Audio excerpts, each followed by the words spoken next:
السلام علیکم ورحمۃ اللہ وبرکاتہ۔ محترم سامعین و ناظرین، امید ہے تمام احباب خیریت سے ہوں گے۔ فیڈرل پبلک سروس کمیشن کے تحت ہونے والے عربی لیکچرار، عربی ٹیچر اور اورینٹل ٹیچر کے انٹرویو کا سلسلہ جاری ہے۔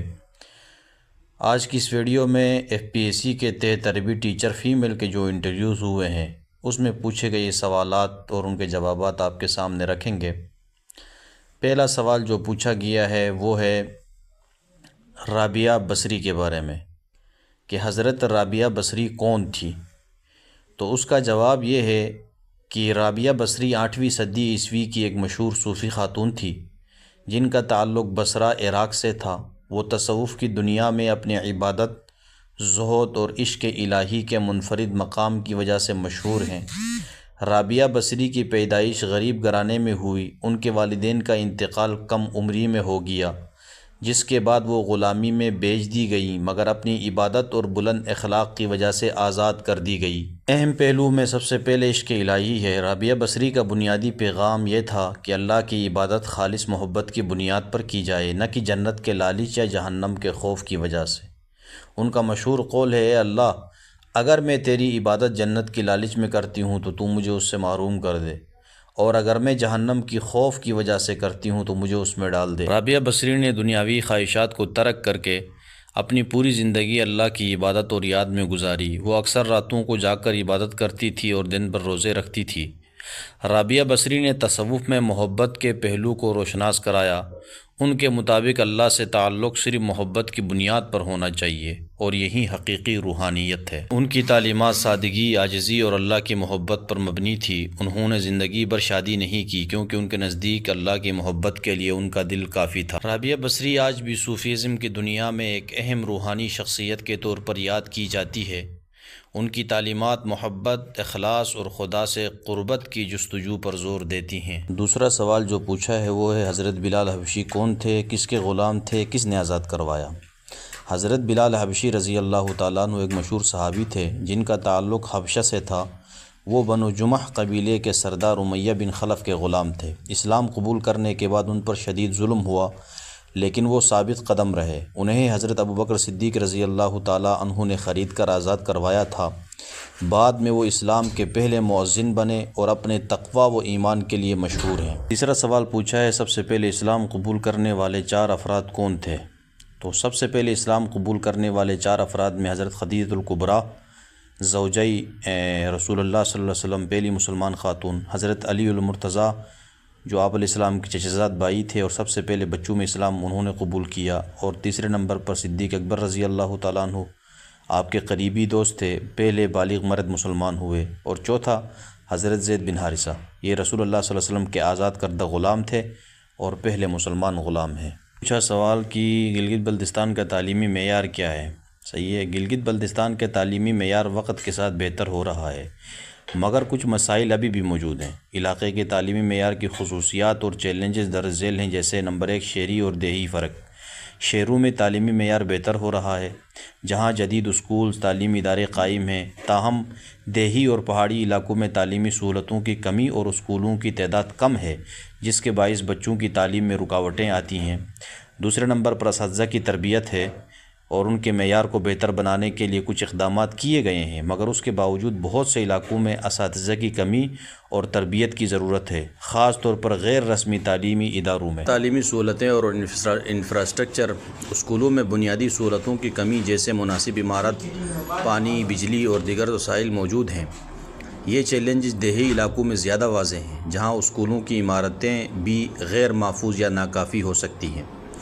اسی طرح بلتستان میں بچوں کے لیے تعلیمی مواقع بڑھانے کے لیے مختلف حکومتی اور غیر حکومتی تنظیموں کی جانب سے اسکالرشپس اور تعلیمی پروگرام شروع کیے گئے ہیں، جس سے طلباء میں تعلیمی حوصلہ بڑھا ہے۔ بلتستان میں اعلیٰ تعلیمی ادارے کم ہیں اور طلباء کو دیگر شہروں میں جا کر تعلیم حاصل کرنی پڑتی ہے۔ حالانکہ حالیہ برسوں میں علاقے میں تعلیمی اداروں کی تعداد میں اضافہ ہوا ہے اور کچھ نئے تعلیمی منصوبے شروع کیے گئے ہیں۔ حکومت کی جانب سے تعلیمی معیار کو بہتر بنانے کے لیے متعدد منصوبے شروع کیے گئے ہیں، جیسے اسکولوں کی عمارتوں کی تعمیر، اساتذہ کی تربیت اور تعلیمی مواد کی فراہمی۔ مجموعی طور پر گلگت بلتستان کا تعلیمی معیار بہتر تو ہو رہا ہے، لیکن انفراسٹرکچر کی کمی، اساتذہ کی تربیت اور دیہی علاقوں میں تعلیمی سہولتوں کی فراہمی کی ضرورت ہے تاکہ پورے علاقے میں تعلیمی معیار کو مزید بہتر بنایا جا سکے۔ سوال یہ پوچھا ہے کہ قیام پاکستان میں عورتوں کا کیا کردار تھا، اس حوالے سے تھوڑی سی وضاحت کریں۔ تو قیام پاکستان میں عورتوں کا اہم کردار رہا۔ انہوں نے سیاسی، سماجی اور ثقافتی میدانوں میں بھرپور حصہ لیا۔ خواتین نے تحریک آزادی میں برطانوی راج کے خلاف احتجاجی مظاہروں میں شرکت کی، سیاسی جلسوں میں آواز بلند کی اور مسلمانوں کے حقوق کے لیے جدوجہد کی۔ ان میں سے چند پہلو، ایک تو یہ ہے کہ سیاسی اور سماجی شعور۔ خواتین نے تنظیمیں تشکیل دیں جیسے آل انڈیا مسلم وومنز کانفرنس اور وومنز نیشنل گارڈ، جس کے ذریعے خواتین نے اپنی سیاسی آواز بلند کی۔ اسی طرح خواتین نے تعلیمی اداروں میں کام کیا اور سماجی فلاحی کاموں میں حصہ لیا جیسے کہ اسکولز اور اسپتالوں کا قیام۔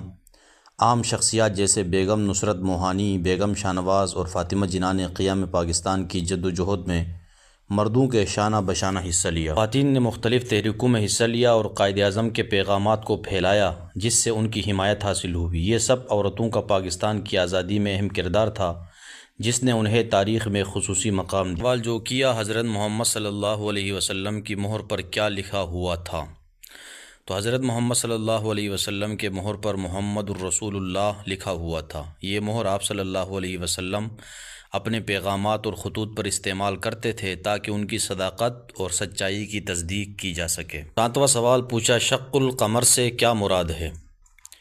تو شق القمر سے مراد ہے چاند کا ٹوٹنا یا پھٹنا، جو ایک معجزہ تھا جو حضرت محمد صلی اللہ علیہ وسلم کے زمانے میں پیش آیا۔ ایک مرتبہ مکہ مکرمہ میں لوگوں نے آپ علیہ السلام سے نشانی یا معجزہ دکھانے کی درخواست کی۔ اس پر حضرت محمد صلی اللہ علیہ وسلم نے چاند کی طرف اپنی انگلی سے اشارہ کیا اور چاند 2 حصوں میں تقسیم ہو گیا، پھر وہ دوبارہ یکجا ہو گیا۔ یہ واقعہ قرآن مجید میں سورۃ القمر میں باقاعدہ موجود ہے۔ پھر سوال پوچھا کہ استور کی خوبصورتی کی کیا وجہ ہے؟